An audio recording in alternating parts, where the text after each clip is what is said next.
Bienvenidos y bienvenidas al programa Sobre la Mesa, un proyecto del Centro de Investigación y Estudios Políticos en coproducción con el canal UCR.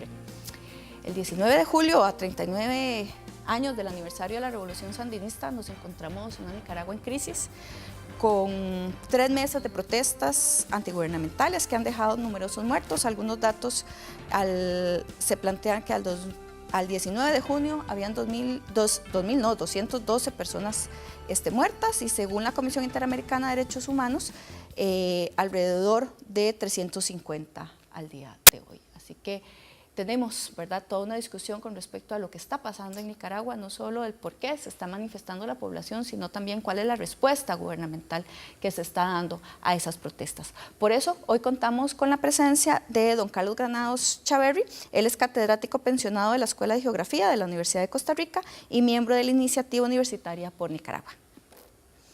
También contamos con Lina Barrantes, que es directora ejecutiva de la Fundación Arias para la Paz y el Progreso Humano. Muchas gracias. Y bueno, también contábamos con la presencia de don Carlos Murillo, pero tuvo un retraso en la reunión a la cual le habían convocado y tuvo que cancelarnos a última hora su participación el día de hoy acá en Sobre la Mesa. Pero bueno, para iniciar vamos entonces a ver la cápsula que tenemos preparada para hoy.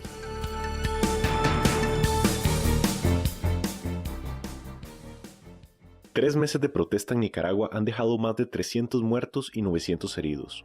La Comisión Interamericana de Derechos Humanos ha expresado su profunda preocupación por la situación del país, que recuerda la década de los 70 y la batalla entre quienes apoyaban a Somoza y el Frente Sandinista. La llamada Revolución Sandinista corresponde a una larga lucha que data de los años 20, cuando el movimiento antiimperialista liderado por Augusto César Sandino pedía la no intromisión del capital estadounidense en Nicaragua, por sus efectos en la condición de vida de los nicaragüenses. El proceso revolucionario que se llevó a cabo entre los 70 y los 80 fue muy importante y le dio fuerza y le dio valor a la juventud. O sea, le hizo creer que una mejor Nicaragua era posible. Pero ver cómo el poder enferma los corazones y nos ha hecho llegar a estas circunstancias, por lo menos a mí y a muchos amigos nos ha hecho pensar qué pasa si se repite la historia.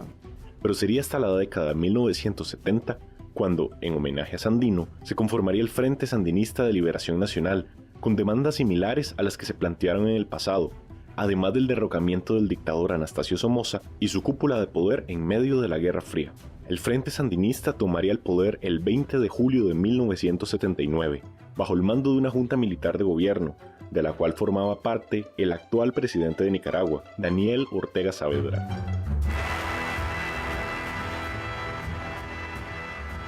El 17 de abril de 2018, el gobierno de Daniel Ortega anunció una reforma al sistema de pensiones del Instituto Nicaragüense de Seguridad Social, que elevaba las contribuciones de trabajadores y empresarios e imponía una retención del 5% a los jubilados, lo cual fue solicitado por varios organismos internacionales y nacionales, pues el régimen del Seguro Social se encontraba en crisis por falta de liquidez. Durante las primeras semanas de protestas contra la reforma, se hicieron palpables 3 problemas de la democracia nicaragüense: su polarización, los efectos de la desigualdad socioeconómica y su régimen autoritario. El problema después dejó de ser la reforma, para convertirse en una oleada de manifestaciones antiorteguistas. 3 meses después, los nicaragüenses siguen protestando, y tienen ciudades enteras paralizadas como Masaya, León, Matagalpa, Jinotega y Diriamba, y exigen la salida de Ortega del gobierno. Y este es el tema que ponemos hoy sobre la mesa.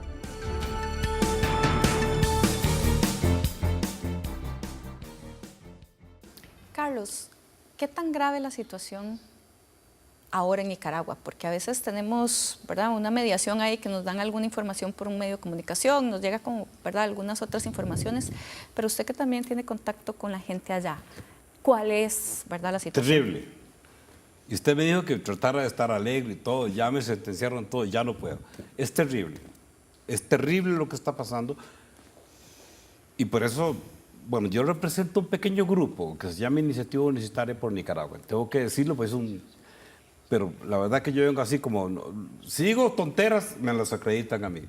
Pero si digo algo que es decente es por la iniciativa.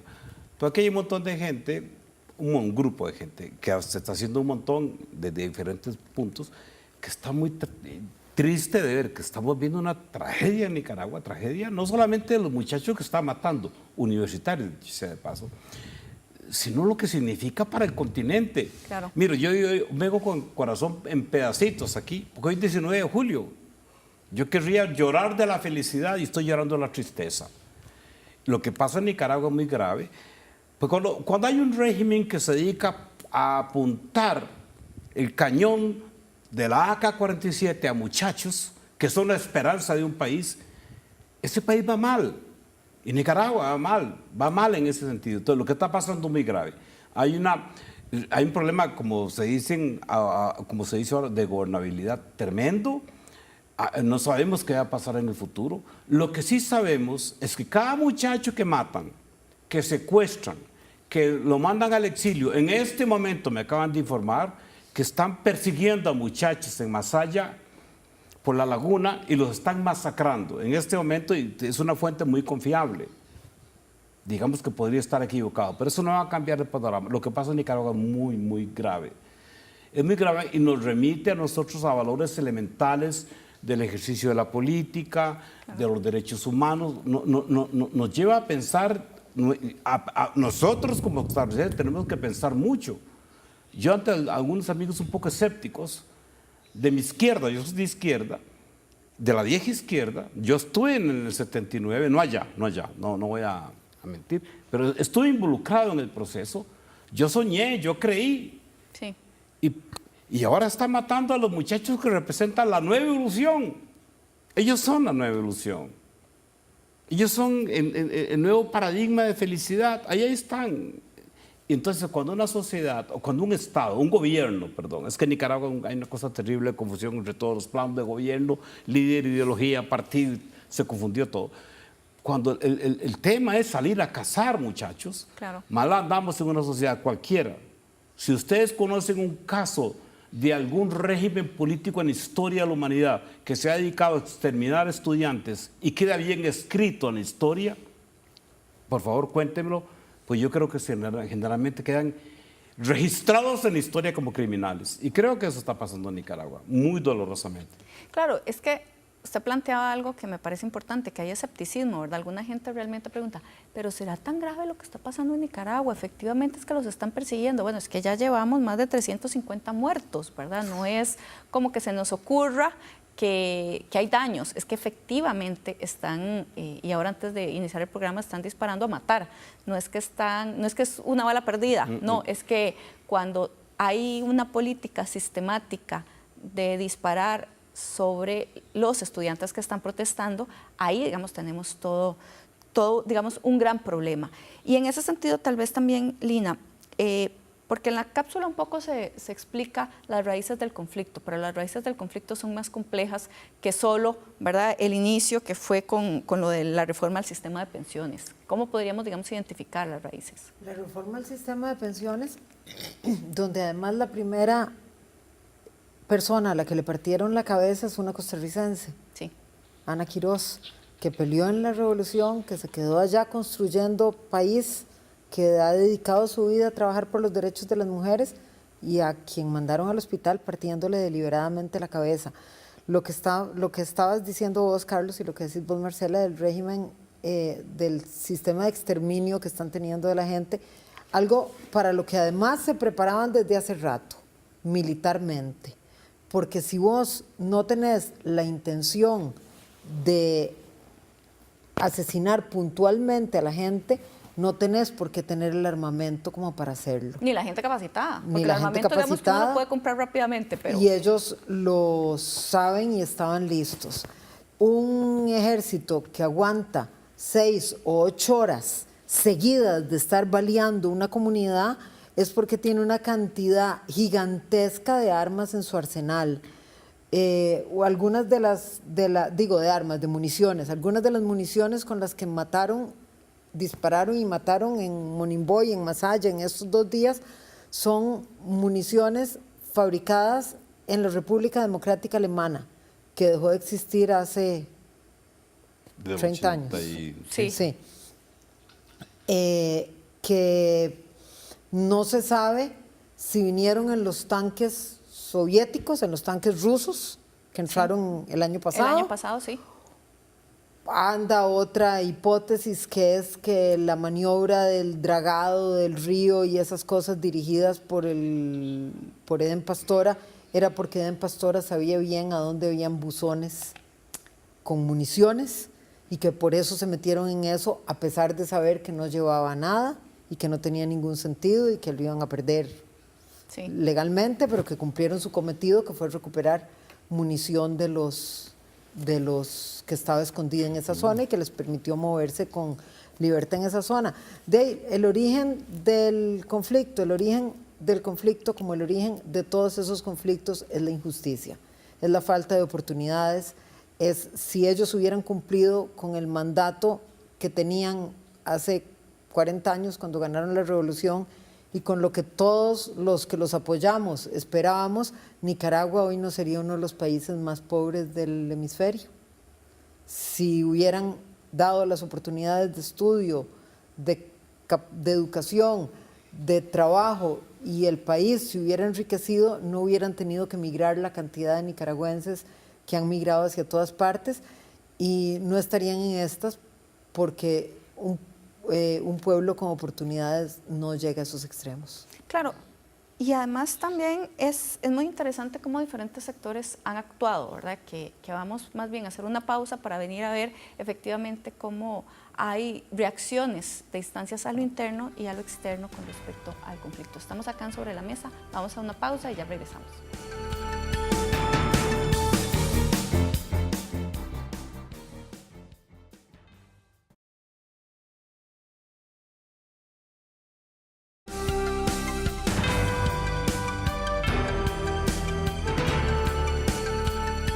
Continuamos en Sobre la Mesa, analizando el tema de Nicaragua en crisis. Antes de ir a una pausa, yo planteaba que, bueno, además ha habido reacciones.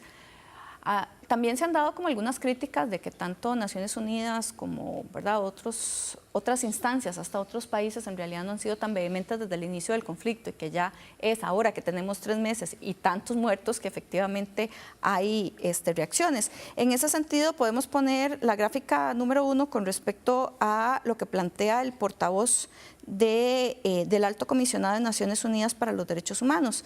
Él plantea que, bueno, denuncia que la violencia es aún más horrible, ya que los elementos armados leales al gobierno están operando con el apoyo expreso o tácito y en coordinación con la policía y otras autoridades estatales, y hace como una denuncia para parar la violencia.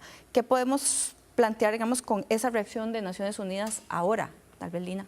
Yo creo que es un poco lo que yo te decía, el gobierno se ha venido preparando militarmente para las atrocidades que está cometiendo en este momento, entonces ellos lo ocultan poco, no están negando que las turbas son de ellos, que los paramilitares son de ellos, donde vos lees los llamados que hace Rosario Murillo a la gente, los spots que hacen ellos para televisión, claro. Son llamados a eso. Ellos dicen que están defendiendo una revolución, sí, están defendiéndose ellos. Bueno, de hecho, algunas personas, desde antes de este conflicto que estuvieron en la revolución, ¿verdad?, personas que conozco, costarricenses, un poco la crítica es que cuál revolución, ¿verdad?, porque al final por lo cual mucha gente dio su vida y fue a pelear a Nicaragua se desvirtuó un poco, ¿verdad? ¿Qué podríamos decir sobre eso? Se desvirtuó mucho, pero hoy hablaba yo con muchachos nicaragüenses justamente de este tema. ¿Qué va a significar el 19 de julio en el futuro? Claro. ¿Qué hacemos? Si derrocamos al gobierno, que yo espero que sea realmente que se acabe el orteguismo, ¿qué hacemos? ¿Borramos el 19 de julio? No, porque me borran a mí. Claro. Ya es una fecha que no es nicaragüense, es latinoamericana por lo menos. Y es un momento de honor y de dignidad de América Latina, sí. No solo de Nicaragua. Pero un amigo mío que estuvo en la balacera, yo no, un nicaragüense además que estuvo ahí, me dijo una cosa que me puso a llorar. Me dice, mira, Carlos, yo estaba con los muchachos, dijo una palabra que no puedo repetir en televisión, digamos en el tumulto, y yo vi a un muchacho agarrar una bandera roja y negra, la bandera del frente, y quemarla. ¿Y qué crees yo que estuve aquí hace tantos años, en el 78, hace 40 años, aquí en la misma calle, y ver que un muchacho queme la bandera que yo tanto he adorado y pensar en mis adentros, tiene razón este muchacho? A mí eso me estremeció, porque eso significa el nivel de violencia que le está llegando a la gente a lo más profundo. Una sociedad que se está desgarrando en lo más íntimo, en lo más profundo. Familias divididas profundamente por estas cosas. Yo digo, por dicha yo veo luz a la salida del túnel, que son los muchachos. Siempre lo han sido. ¿Por qué dudamos tanto? ¿Por qué alguien se atreve a llamarlos terroristas y ni siquiera saben qué es eso? ¿Por qué alguien se atreve a llamarlos corruptos y no saben qué es eso? Pueden llegar a hacerlo. De hecho, muchos han llegado a ser grandes corruptos y grandes sinvergüenzas, saliendo también de aulas universitarias. Pero por ahora son la levadura, el pan Ellos que son lo saldrá del mejor horno. que tenemos. Y somos nosotros, los viejos de la izquierda, a la derecha, del centro, en este momento no importa, humanistas, llamémonos de ese modo, los viejos humanistas, que le podemos decir, uno sabe, yo he estado en aulas, 35 años, por eso yo adoro a los estudiantes, porque además de haber sido estudiante, fui profesor de estudiantes y soy papá de estudiantes ya graduados. Mi hija es una abogadita, 25 años, chiquita linda.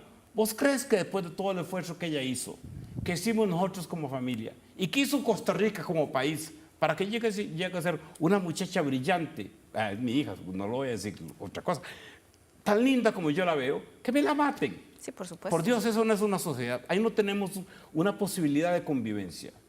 Bueno, y también, de hecho, ya también podemos poner la gráfica 2, también en esa línea, la Unión Europea también ha planteado que, bueno, envió la carta al gobierno de Nicaragua sobre el apoyo a la resolución pacífica de la crisis en el país y también lo que sucedió con la OEA, ¿verdad? Que en realidad hay un llamado, Lina. ¿Por qué tuvimos que esperar 3 meses? Tuvimos que esperar 3 meses, pero además, lo peor es que la salida no está siendo centroamericana. Hace 40 años, por 30 años, todos los esfuerzos de salida, contadora, grupo de apoyo mutuo, todos los esfuerzos de salida, de negociación, fracasaron, hasta que surgió una salida únicamente regional, donde nos entendíamos mejor, donde nos hablábamos mejor, donde todos tenemos el mismo lenguaje gestual, todos nos interpretamos muy bien, somos un gran país, el gran país centroamericano, con diferencias, pero somos un gran país que podíamos ponernos más fácilmente de acuerdo. Y en este momento, hace un mes, nosotros desde la Fundación Arias hicimos una denuncia porque las armas y municiones que estaban entrando a Nicaragua, nosotros sospechamos que están entrando vía Centroamérica. Hay países que están haciendo el juego. Claro, tan es así que de hecho lo que yo les planteaba de la representante de la Unión Europea, no están viendo como que se pueda generar, digamos, una salida centroamericana. De hecho, ella confirmó que la Unión Europea está dispuesta a acompañar y apoyar el diálogo, en particular la Comisión sobre Democratización y Asuntos Electorales, con vistas a las reformas necesarias y a un proceso electoral democrático y oportuno. Mientras tanto, para responder a las necesidades humanitarias inmediatas, ¿verdad?, en el país, la Unión Europea ha proporcionado aproximadamente 300.000 euros para apoyar el acceso a la atención prehospitalaria y al transporte de las víctimas de la violencia. Además, en línea con sus posiciones de principio, la Unión Europea ha reforzado su apoyo a los defensores de derechos humanos y a las organizaciones de derechos humanos. Que esto tal vez uno lo ve como algo positivo, sí, que desde la Unión Europea estén colaborando, pero efectivamente están brindando una solución también desde sus posibilidades, porque no ven que Centroamérica, a diferencia de hace 30 años, logre buscar una salida en ese sentido. A mí eso me parece terrible, y cuando Daniel Ortega se junta aterriza un avión lleno de oficiales gringos que vienen a hacer una negociación con Daniel Ortega, ¿cómo puede ser posible? Yo veía eso, las noticias de eso, y decía, no puede ser posible que Daniel Ortega y Rosario se rindan, como lo dijeron ahí en las noticias en las redes sociales y en los mismos noticieros de Estados Unidos, ante los Estados Unidos. Lo mismo que trató de hacer Somoza. Lo mismo va a hacer él, rendirse ante los Estados Unidos. De eso no se trata. Tendría que buscar una salida más digna, se tendría que buscar una salida regional. Sí, claro. Tendría que respetar un poco más a su pueblo, un poco más a la gente que dio la vida por esa revolución y a todos los centroamericanos que creímos en esa revolución. Pero digamos que si no tiene ese respeto por el resto de los que tuvimos esperanza en él, que lo tenga por su pueblo, que busque una salida que sea más digna para Nicaragua, que no sea que los Estados Unidos le vengan a imponer de nuevo una agenda. Pero aún más, de hecho, en el discurso de hoy también el otro interlocutor, ¿verdad?, que ha sido la Iglesia Católica en Nicaragua, que ha buscado, ¿verdad?, mediar, él hoy lo deslegitimó en su discurso, ¿verdad? Dijo que en realidad ya la conferencia episcopal no tenía, ¿verdad?, como la legitimidad ni las condiciones para seguir, ¿verdad?, intentando ser un mediador en el conflicto. Y esto me llama mucho la atención porque además en Twitter la Iglesia Católica en Nicaragua desde el día 1 ha estado denunciando y denunciando y denunciando y denunciando la violencia. Carlos, ¿cómo podemos ver eso, digamos? Y además ya no se están ni respetando a la Iglesia, porque ahora ya un espacio que en algún momento los estudiantes podían sentir como seguro, ya tampoco lo es. No. Y lo que es curioso es que en este momento, hoy, al día de hoy, se puede decir que todos los sectores de la sociedad están aliados, pero uno ve alianzas de sectores que difícilmente en el futuro van a ser compatibles, claro, ¿verdad? Pero están aliados en una cosa que es muy sencilla. Hombre, ¿qué tal si nos sentamos a hablar sin matarnos? ¿Qué tal si guardamos la pistola en la entrada y nos sentamos a la mesa a hablar sin matarnos? Si eso es lo que están pidiendo, unas reglas de juego más elementales. Los nicaragüenses van a encontrar el camino, que es una cosa que hay que dejar muy claro. Nosotros no les vamos a enseñar qué hacer.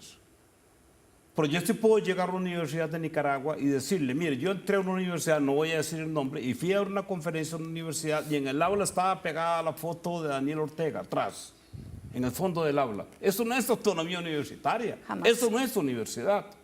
Un país, si quiere vivir el siglo que estamos viviendo, el milenio que estamos inaugurando, tiene que entender que ocupa una sociedad, ocupa un Estado, ocupa universidades. Pero estaremos, no puedes matar la inteligencia tan olímpicamente. Pero estaremos digamos, en un momento en que se pueda generar se pueda desencadenar una guerra civil, como un poco planteado. Claro. En ese momento estamos. Sí, puede perfectamente ser, pero todos podemos cooperar para que no sea una gran masacre, para que no sea esa contienda. Ya otras veces los centroamericanos hemos entendido en guerras civiles, y Costa Rica en eso fue ejemplar. Fue ejemplar. Y yo no soy liberacionista, siempre he sido de izquierda, como lo dije anteriormente, pero yo admito eso y admiro eso. Qué maravilla que un ejército triunfante diga, no, por las armas ya no seguimos, este no es el camino. Y que una sociedad entera, que por lo demás ya estaba preparada, aprendiera a deponer las armas y a jugar la vida política de otros modos. Claro. Eso es una cosa que nosotros le podemos ofrecer a Nicaragua como ejemplo, y un lindo ejemplo. Sabrán cómo lo manejen, porque también he visto en momentos de crisis en Nicaragua, la única institución que responde a las emergencias, por ejemplo, es el ejército. Claro. En ciertos momentos son instituciones muy eficientes. Aquí nos acostumbramos a tener eficiencia o ineficiencia, pero sin ejército. Y nos sentimos bien con eso. Bueno, los nicaragüenses tendrán que encontrar que el acompañamiento internacional es fundamental, es importante. Por eso nosotros, desde la iniciativa, nos preocupó tanto ver ese silencio universitario. Pero en el fondo, ¿sabe qué es? Temor. Claro, quedémonos con esa idea para poder hacer una pausa y entonces ahorita volvemos con esa idea. Estamos acá en Sobre la Mesa, Nicaragua en Crisis, ya regresamos.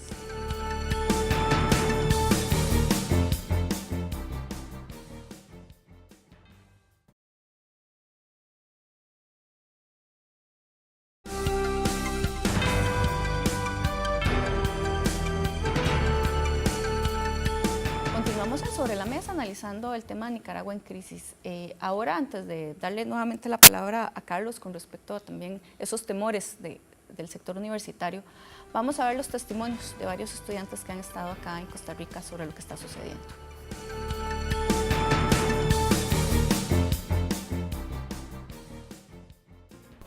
El presidente no quiere ceder. Siempre está la represión a los jóvenes y si sigue el mismo gobierno, va a seguir siempre lo mismo, van a seguir capturando a cada uno de las personas que están apoyando a los autoconvocados para sacarla al presidente del gobierno. Ellos se han encargado de hacer un partido panfletario, se han encargado de enseñarle a la gente cómo amarlo como si él fuera un Dios.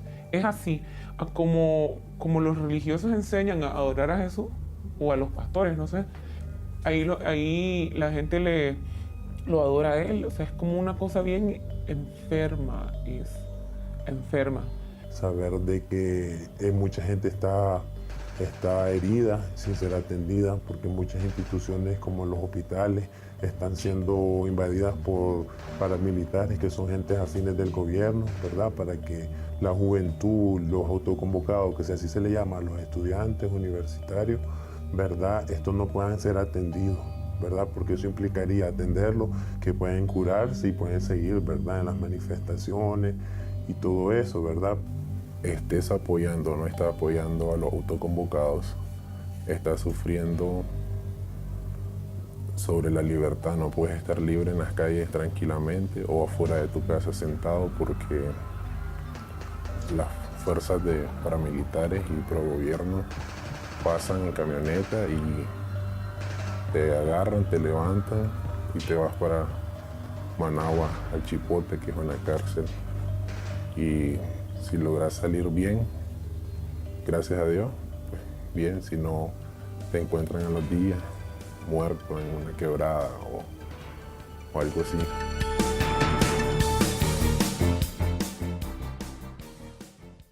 Carlos, los temores de los estudiantes coinciden con los temores de los que usted nos hablaba, lo que vimos ahora en los testimonios. Claro. Ven, yo les digo, me parece trágico, pero el temor de los estudiantes universitarios de Costa Rica, ese silencio que se manifiesta en un silencio tremendo, es temor en el fondo.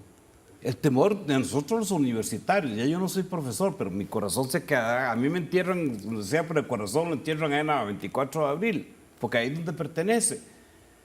Todos tenemos un poco de temor. Claro. Porque los vicios que vemos en Nicaragua son vicios que están en todo el continente americano. Y en Nicaragua llegaron al extremo. Sí. Quiero decir, lo que sucede con las reelecciones en América Latina a mí me tiene escandalizado. Aquí un gobernante se siente fracasado si no se perpetúa en el poder, aunque sea por la vía de la reelección. Lo más trágico de lo de Nicaragua es que Daniel Ortega supuestamente es un gobernante electo democráticamente. O sea, la democracia da hasta para eso. Entonces, lo que pasa en Nicaragua nos obliga a nosotros a pensar qué significa realmente democracia. En este momento, para Nicaragua, es una cosa muy limitada. Es, hombre, podemos hablar sin matarnos. Podemos participar todos sin asesinarnos. Bueno, ¿y aquí en Costa Rica qué significa eso?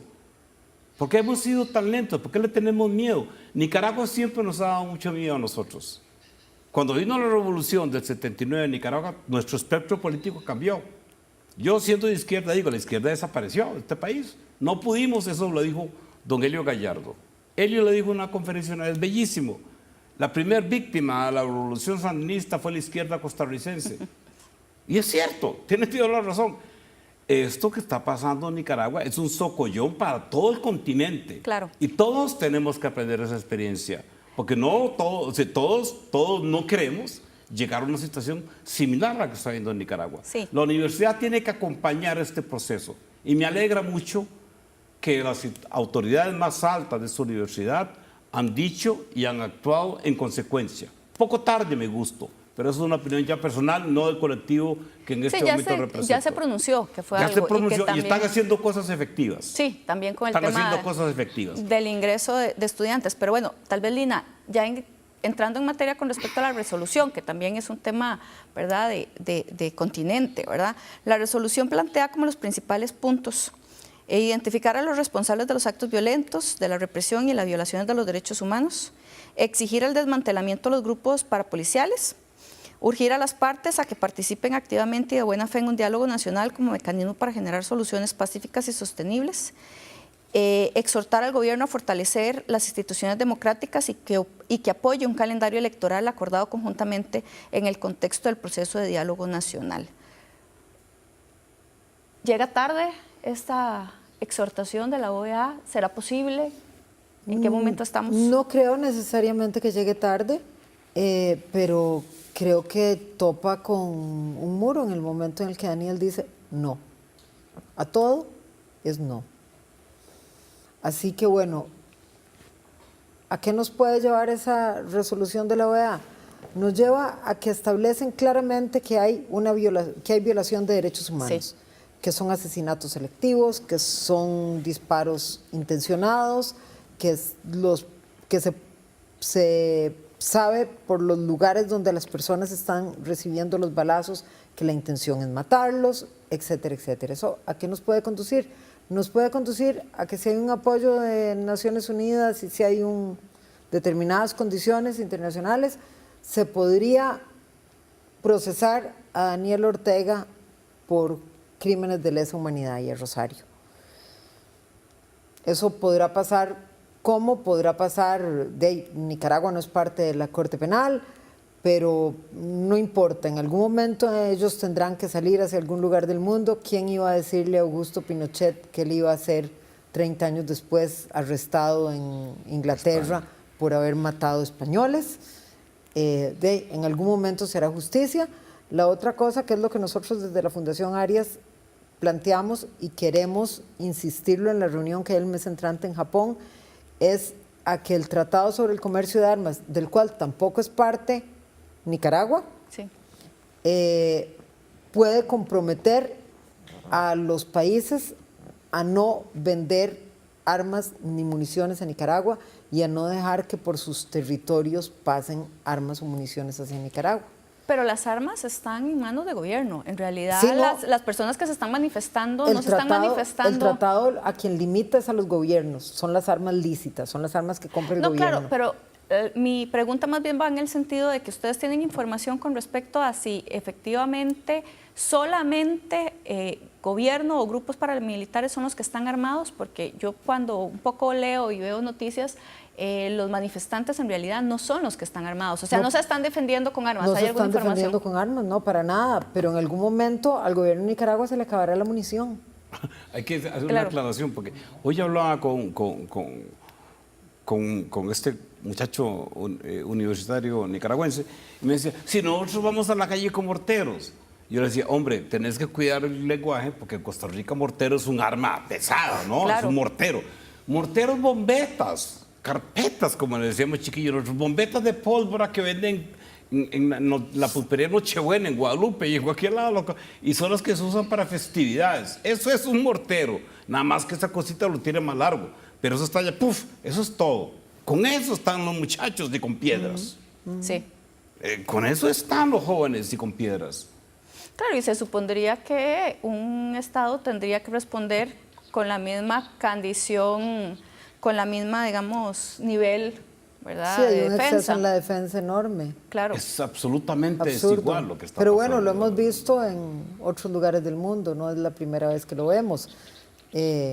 Todos tenemos en la cabeza, creo, las imágenes de los palestinos tirando piedras y de Israel contestándoles con armas automáticas. Sí, claro, que ahí hay una diferencia, digamos, en el uso de la violencia abismal, que es lo que está pasando ¿Qué es lo efectivamente que está en pasando? Nicaragua. ¿Qué es lo que pasó en mayo del 68 en Francia? Que los estudiantes salieron a la calle y les dieron duro. Que lo que pasó en México, en Tlatelolco.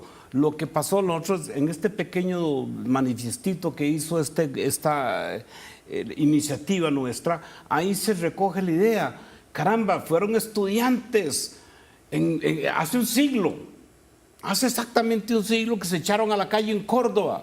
Sí. Y ganaron este principio maravilloso de la autonomía universitaria, que es básicamente decir, señores políticos, ustedes gobiernan y las universidades hacen academia y no se interfieran, no se metan, no maten, no nombren, no quiten, no pongan.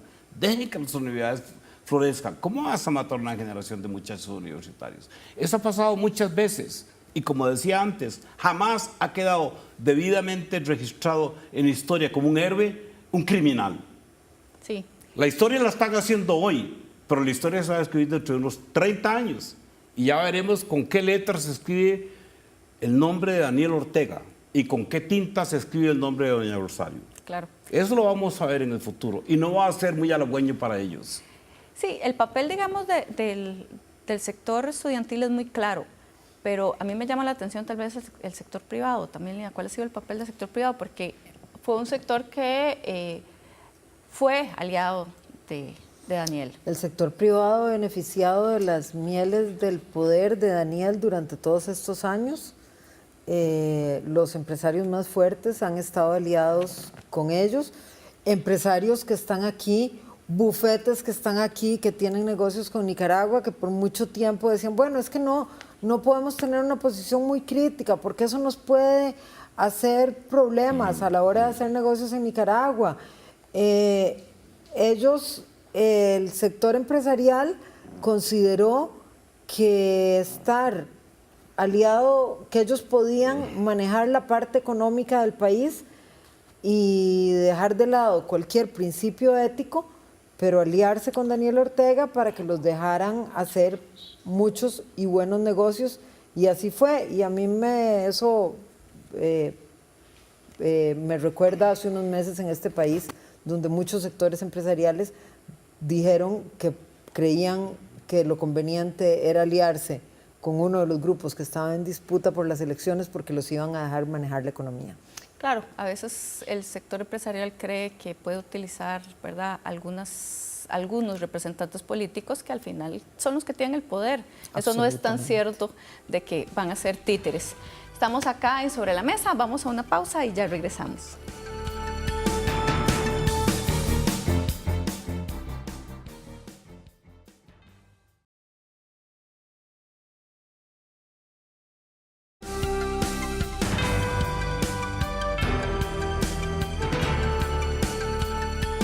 Continuamos en Sobre la Mesa analizando el tema de Nicaragua en crisis. Tenemos un comentario más que una pregunta por redes sociales para que ustedes reaccionen. Gabriel nos plantea, se rumora que el mal gobierno de Cuba y Venezuela mandaron apoyo especializado con el fin de reprimir al pueblo, mientras que la OEA y la CID y organismos incompetentes, ¿verdad?, lo plantea entre paréntesis, siguen en protocolos y mandando cartitas de condena, ¿verdad?, y pone #vergüenza. ¿Qué le podemos decir a Gabriel? Lina y después Carlos. De que la Comisión Interamericana de Derechos Humanos no es un ejército, la Comisión Interamericana de Derechos Humanos y esos organismos, demás organismos, son organismos que se apegan al derecho internacional público. El derecho internacional público no da un instrumento para hacer una invasión o para cazar a un presidente en una operación de pinzas, como sí lo han hecho gobiernos, como lo hizo el gobierno de los Estados Unidos con Noriega. Los organismos de derecho internacional lo que tienen que hacer es lo que están haciendo cada vez más presión, buscando tratar de hacer más presión y ojalá lo hagan con mucha efectividad. Carlos. Ha habido mucha lentitud en las reacciones, ¿verdad? Yo creo que la OEA, soy muy escéptico respecto a la OEA, creo que es una institución como al garete. Si es que alguna vez ha tenido otro sentido que apoyar las invasiones de los Estados Unidos en todo el continente latinoamericano. Creo poco en la OEA, pero vale un pronunciamiento, aunque sea tarde, OEA. Sí, claro, Cuba y Venezuela sí, en efecto, ha sucedido. Tengo entendido que hoy la Cancillería cubana, en el acto que organizó el orteguismo, dio su respaldo, y eso quiere decir mucho. Lo de los soldados sí se rumora. Sí, se rumora, hay más que rumores, pero yo no me atrevería a decirlo. Pero sí, pareciera ser que sí, que en efecto. Pero aunque no fuera así, si Cuba realmente cree en derechos humanos, si Cuba cree en cambio, si Cuba cree en revolución, como yo creía que creía, debería ser algo más o algo mejor que lo que está haciendo. Pero hay que tener confianza en los nicaragüenses, porque cuidado, que a fin de cuentas podríamos verlos todos muy intervencionistas, es decir, que alguien de afuera tiene que llegar a resolver los problemas de Nicaragua, y no. Nicaragua los va a resolver. Lo que ocupa es oxígeno. Lo que ocupa es la Universidad de Costa Rica yo hablo mucho de la universidad porque soy de una iniciativa que eres hablo de universidad. No, si parece que están torturando ya al líder campesino que se opuso a la lucha de Canal. Este muchacho no es universitario, este caballero es un líder campesino y lo metieron preso, lo están acusando de terrorista y le van a hacer un juicio rapidísimo que se llamaría sumario, y casi siempre los juicios sumarios son antesala de la muerte.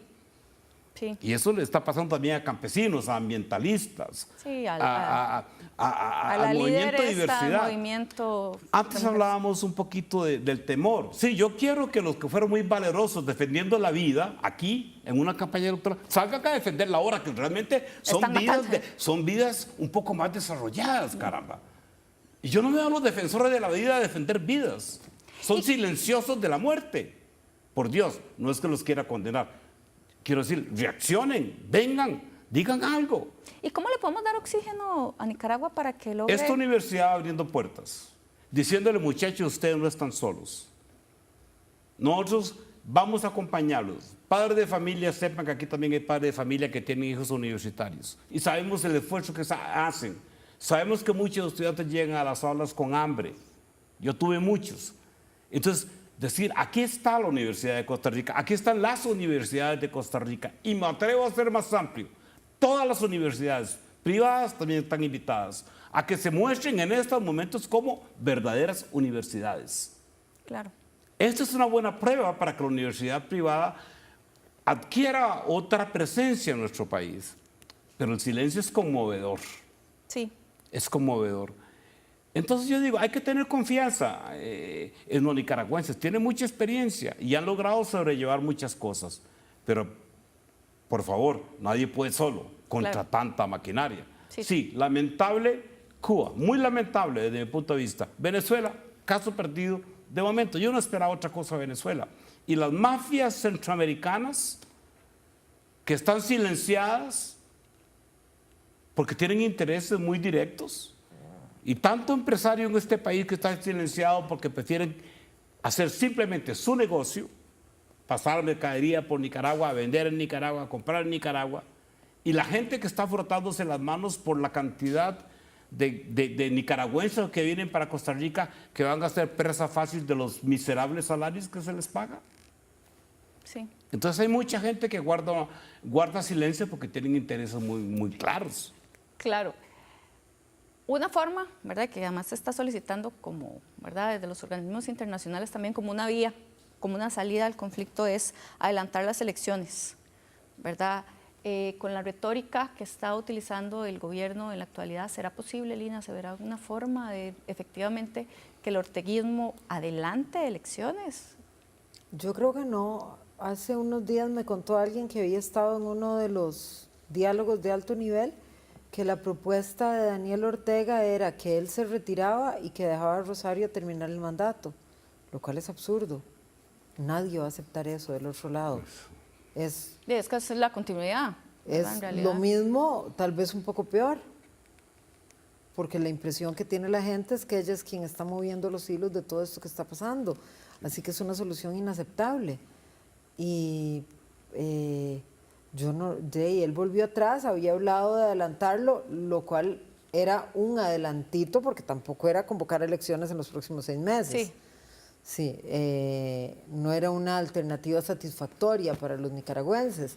Y ahora ya echó para atrás eso también y ahora no está permitiendo que el calendario se toque ni un día.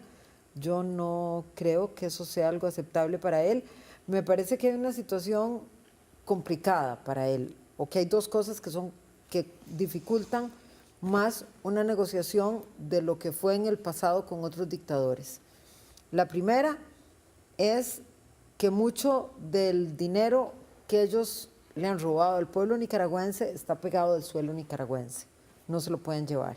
Claro. Ellos tienen propiedades, tienen canales de televisión, tienen hoteles, y entonces eso es muy complicado para sacarlo. Cuando Duvalier deja Haití, tenía cuentas millonarias en bancos suizos. En este momento eso no es tan claro, aunque se dice que tienen plata en otros lugares, que tienen propiedades aquí, centros comerciales, etcétera. Tienen mucho de su capital pegado al suelo nicaragüense. Y la otra es lo que yo mencionaba hace un rato, que es la existencia de la Corte Internacional, la Corte Penal Internacional. En este momento ya tampoco nadie, salvo los Estados Unidos, que es uno de los otros pocos países que no han firmado el Estatuto de Roma, es muy difícil para cualquier país garantizarles la vida a ellos y la hacienda mucho menos. Entonces yo creo que la salida es una salida muy complicada, que ellos lo deben estar valorando y esa debe ser una de las razones por las que no están dispuestos a negociar. La negociación es muy difícil, me parece a mí. Claro, pero por el otro lado yo, digamos, la sensación que tengo y tal vez Carlos que tiene, digamos, contacto con estudiantes, tampoco siento como que los estudiantes vayan a deponer y que la cosa siga, ¿verdad? Creo que ellos están esperando efectivamente lograr una respuesta satisfactoria. Los estudiantes van, eso yo sí se los puedo asegurar así de primera mano. Los estudiantes van y no los van a frenar y no tienen miedo. Son estudiantes. Todos fuimos estudiantes, esa es la belleza de esa edad y esos muchachos son generosos, heroicos. Por eso yo no entiendo por qué hay gente que se confunde tanto. Jamás los estudiantes como totalidad se han equivocado. Nunca en la historia yo he conocido casos de decir toda una generación de estudiantes se equivocó. Yo no conozco eso. Realmente los estudiantes marcan un camino. ¿Qué ocupan? Acompañamiento, experiencia, lo que han acumulado generaciones que les anteceden, pero eso, el futuro son los estudiantes, los jóvenes, perdón, jóvenes, juventud en general. Ese es el futuro de un país. No todos acceden a la educación, no todos quieren eso, pero ese es un futuro de un país, un capital inmenso en el que invertimos millones de millones de millones. Si le cerramos las puertas que queremos, la negociación es imposible en este momento porque Daniel Ortega hundió los barcos.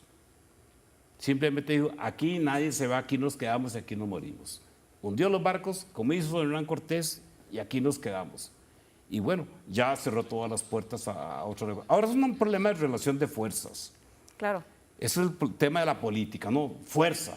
Y bueno, en este momento nosotros estamos siendo una pequeña fuerza para darle aliento a los nicaragüenses que están insatisfechos y que todo lo que quieran. Primera vez que yo me enfrento a una situación en mi vida en la que no median ideologías. Si yo no puedo decir que los muchachos que están en la calle son de izquierda. No, yo no me diría eso. Que son de derecha, tampoco. Yo no puedo decir eso. Son muchachos que quieren un poco de libertad, por el amor de Dios. Están buscando la cosa más elemental que nos...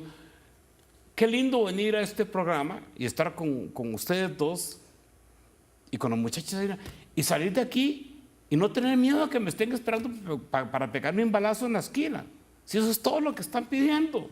Hacer este tipo de cosas que estamos haciendo nosotros en un ambiente de libertad. Y yo agradezco a quien tenga que agradecerle que construyeron este país de manera tal que puedo hacer esto sin que me maten. Claro. Que estoy conforme, no, me falta mucho, pero esto vale. Y no llegar al punto como tuvimos que hacer con los testimonios de los estudiantes nicaragüenses, que es, ¿verdad?, tener Taparle que la cara. taparles la cara precisamente por protección. Tal vez para cerrar, Lina, de hecho, el consulado de Costa Rica en Nicaragua, bueno, los consulados de Costa Rica en Nicaragua en este momento no están dando abasto, ¿verdad?, por las solicitudes diarias de visa.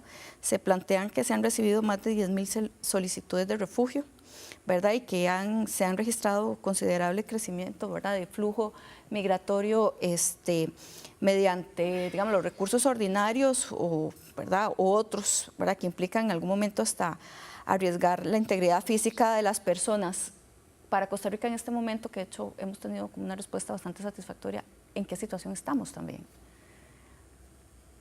Complicadísima, complicadísima. Hemos sido siempre un país abierto, por más que nosotros mismos nos critiquemos mucho y algunos responsabilicen a esa migración de un montón de problemas nuestros y otros creamos, como en mi caso, que es un orgullo ser un país de acogida para todos los que lo necesiten y que en buena hora el Seguro Social es un seguro solidario con el que contribuimos unos por otros y ese es el país que yo quiero y esa es la universidad que yo quiero, la Universidad de Costa Rica que abre las puertas a estudiantes nicaragüenses, ese es exactamente lo que yo quiero, pero llega un momento en el que la situación se pone muy difícil.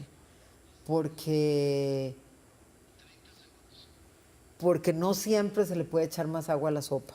Sí, claro. Entonces vamos a necesitar de más cooperación internacional, que es otro tema de otra de las cosas que pasó con Nicaragua. Hay una responsabilidad muy grande de mucho de lo que pasó en Nicaragua en una cooperación internacional que hizo así, que cerró los ojos, que siguió dándole plata, que ellos siguieron persiguiendo a las ONGs, siguieron persiguiendo a mucha gente y le seguían dando dinero al gobierno y seguían el PNUD, etcétera, un montón de organizaciones que siguieron dando plata y bueno, la cooperación internacional va a tener que revisar también un poquito a dónde pone la plata y a quién y de qué manera se ayuda. Y en qué condiciones, por supuesto.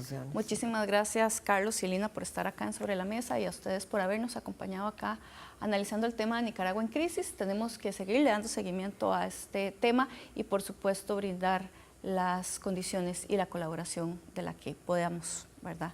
Cada uno y cada una desde sus posibilidades. Así que muchísimas gracias y les esperamos la próxima semana.